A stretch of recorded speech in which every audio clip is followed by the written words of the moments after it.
Ei, trate minha guita.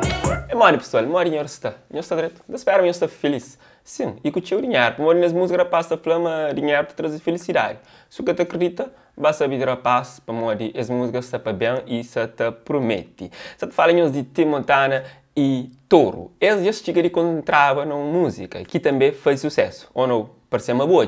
Porque aquele videoclipe de música 18 quilates.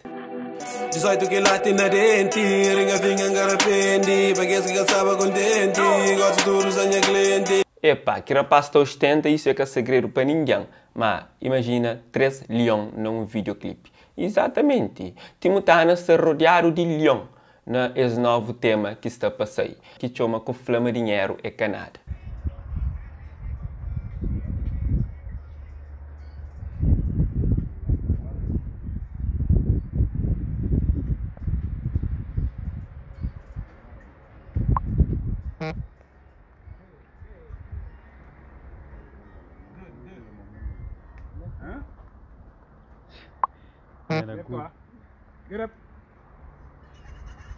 Montana, um coisa agora. A boa tem coragem. A minha vez nem com o cachorro que está crescendo assim, imagina com o leão. Bom, então espera que eu conte nada de grave. E para você que é fã e que certamente criou essa música, então foi infelizmente que está por partilha com você ainda.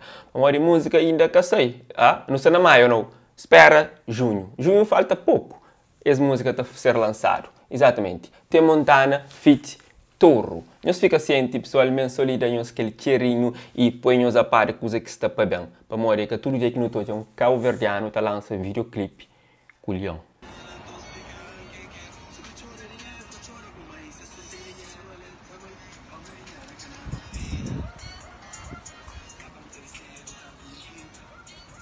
E rapaz, nessa música, me vive bem, me leva essas vidas direto, com prosperidade. E bom, você crê também que ele não vive, você crê viver bem, com coisas que você dizer já tem, eu sei. Levanta cedo para amanhã e você é experiente, para morrer nada que está cair de céu. Quer dizer, chuva está cair de céu ou não?